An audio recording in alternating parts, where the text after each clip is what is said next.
اسی کے ہیں۔ اب یہاں سے شروع ہو گیا حضرت موسیٰ علیہ السلام کا قصہ۔ وَهَلْ أَتَاكَ حَدِيثُ موسیٰ، اور کیا تم تک پہنچ چکی ہے موسیٰ کی خبر، موسیٰ کے حالات۔ اِذْ رَأَىٰ نَارًا، جب وہ مدین سے واپس آ رہے تھے اپنی اہلیہ کے ساتھ تو انہوں نے دیکھا کہ کچھ آگ ہے۔ اِذْ رَأَىٰ نَارًا، رات، اندھیری رات تھی، سردی کا موسم تھا، تو یہ کہ شاید راستہ بھی اس وقت کچھ گم سا ہو گیا تھا۔ دیکھا آگ ہے۔ رَأَىٰ نَارًا فَقَالَ لِأَهْلِهِ، انہوں نے کہا اپنے گھر والوں سے، امکثوا،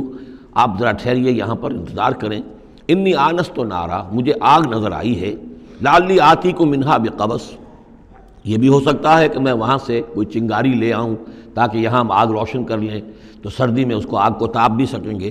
او اجد علی النار ہدا، یا جو آگ کی جگہ پر میں پہنچوں تو وہاں سے مجھے رہنمائی بھی مل جائے کہ صحیح راستہ کون سا ہے، ہم کسی غلط راستے پر تو نہیں بھٹک آئے ہیں۔ فلما اتاہا، جب پہنچے اس آگ کے قریب، نودی یا موسیٰ، تو آواز آئی، ندا کی گئی، اے موسیٰ انی انا ربک، یہ جسے تم آگ سمجھ کر آئے ہو، اس آگ کے پردے میں تو خود میں ہوں، میں تیرا رب ہوں، انی انا ربک، میں تیرا پروردگار ہوں، فخلع نعلیک، اپنی جوتیاں اتار دو، انک بالوادی المقدس طویٰ، اس لیے کہ اس وقت تم ایک بڑے پاک وادی میں، مقدس میں، طویٰ میں ہو، وانا اخترتک، اور میں نے تمہیں اختیار کر لیا ہے، پسند کر لیا ہے، چن لیا ہے، ایک بڑے مشن کے لیے تمہارا سلیکشن ہو گیا ہے۔ فاستمع لما یوحیٰ، تو اب ذرا توجہ سے سنو جو وحی تم پر کی جا رہی ہے۔ اننی انا اللہ لا الہ الا انا، یہ مقام اس اعتبار سے قرآن مجید میں بہت منفرد ہے کہ جو انانیت کبریٰ ہے، اللہ کی انانیت کبریٰ جس طرح ان الفاظ میں قرآن مجید میں ظاہر ہوئی ہے، میرے علم کی حد تک کوئی دوسرا مقام نہیں ہے۔ علامہ اقبال نے یہ الفاظ استعمال کیے نا کہ ایک تو ہماری انائے صغیر ہے، دی اسمال ایگو، میں، ایک ہے بڑی ego, the great I am, the infinite ego, وہ اللہ کی جو انا ہے، انائے کبیر،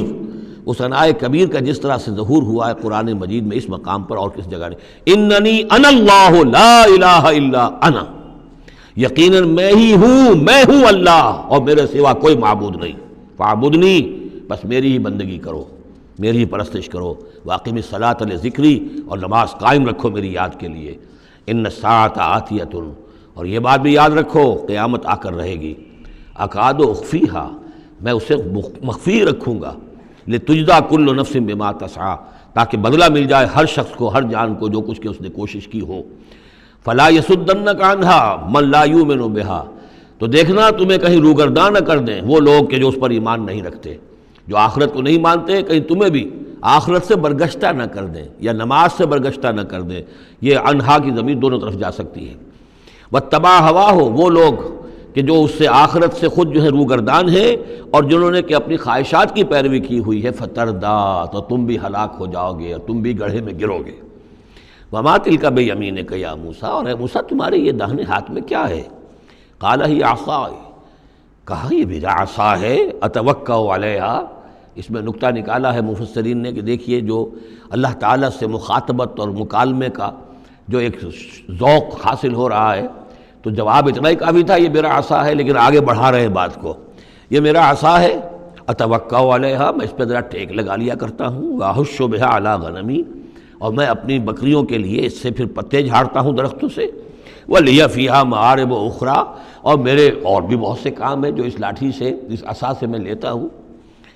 قال القها یا موسیٰ، فرمایا ذرا ڈال دو زمین پر اس کو اے موسیٰ، فالقاها، تو انہوں نے ڈال دیا، فَإِذَا هِيَ حَيَّةٌ تَسْعَىٰ، تو وہ تو دیکھتے ہی دیکھتے ایک سانپ بن گیا، چلتا ہوا، دوڑتا ہوا۔ قال خذها ولا تخف، ایک دوسرے مقام پر آپ دیکھیں گے کہ حضرت موسیٰ پر اتنا خوف طاری ہوا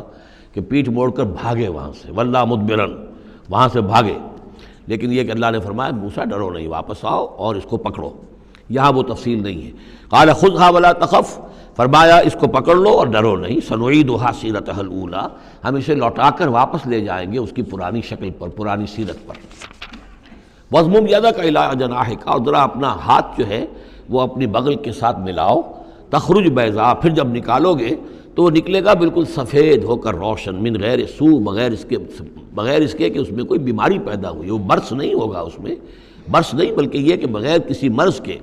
وہ چمکتا ہوا ہوگا سفید۔ آیتن اخری، یہ دوسری نشانی ہے، تو یہ دو نشانیاں ہم نے تمہیں دی ہیں، لنریک من آیاتنا الکبریٰ، تاکہ ہم دکھائیں تمہیں اپنی بڑی نشانیاں، ان میں سے کچھ نشانیاں، یہ دو نشانیاں ہم نے دی ہیں۔ اذهب الی فرعون انہ طغیٰ، اب جاؤ فرعون کی طرف، وہ بہت سرکش ہو گیا ہے، اس کی سرکشی جو ہے وہ اب حد سے تجاوز کر رہی ہے، تو جاؤ اور اسے دین کی دعوت دو، خیر کی دعوت دو، اور خاص طور پر یہ بھی کہو کہ بنی اسرائیل پر ظلم نہ کرے اور انہیں واپس جانے دے جہاں سے وہ آئے تھے، فلسطین سے۔ قال رب اشرح لی صدری، یہ دعا بڑی اہم ہے اور ہر شخص کو یاد ہونی چاہیے، جو بھی کوئی بھی دین کی دعوت کا کام کرنا چاہے تو اس کے لیے یہ دعا جو ہے اس کو یاد کرنا۔ حضرت موسیٰ نے دعا کی، پروردگار میرے ذرا سینے کو کھول دے اس کے لیے، اس کام کے لیے، اس بڑے مشن کے لیے جو میرے حوالے کر رہا ہے۔ ویسر لی امری، اور یہ بھاری کام جو ہے اسے میرے لیے آسان کر دے۔ واحلل عقدۃ من لسانی، اور میری زبان میں لکنت ہے، اے پروردگار اس لکنت کو، اس عقدے کو کھول دے۔ یفقہوا قولی، تاکہ وہ میری بات اچھی طرح سمجھ سکیں۔ لکنت والا شخص جو ہے ظاہر بات ہے جب گفتگو کرتا ہے تو لوگوں کو سمجھنے میں دقت ہوتی ہے۔ واجعل لی وزیرا من اہلی، ایک اور درخواست میری یہ ہے کہ میرا ایک وزیر بنا دیجئے میرے خاندان میں سے۔ وزیر وزر سے ہے بوجھ اٹھانے والا، یعنی ذمہ داریوں میں کوئی مدد کرنے والا، سہارا بننے والا۔ تو واجعل لی وزیرا من اہلی، میرے اپنے خاندان میں سے ہارون اخی، اور خود اس سجسٹ کر دیا میرے بھائی ہارون کو اس کام میں، اشدد بہ اذری، اس کے ذریعے سے میری قبر کو مضبوط کر دے، اور اشرکہ فی امری، واشرکہ فی امری، اسے میرے اس کام میں شریک کر دے، کہ نسبحک کثیرا، تاکہ ہم دونوں مل کر پھر تیری تسبیح کریں کثرت کے ساتھ، ونذکرک کثیرا، اور تیرا ذکر کریں کثرت کے ساتھ، انک کنت بنا بصیرا، یقیناً پروردگار تو ہمیں دیکھ رہا ہے ہمارے حالات سے، کا تو خود جو ہے وہ چشمدید گواہ ہے۔ قال قد اوتیت سؤلک یا موسیٰ، فرمایا کہ ٹھیک ہے موسیٰ، گرانٹڈ،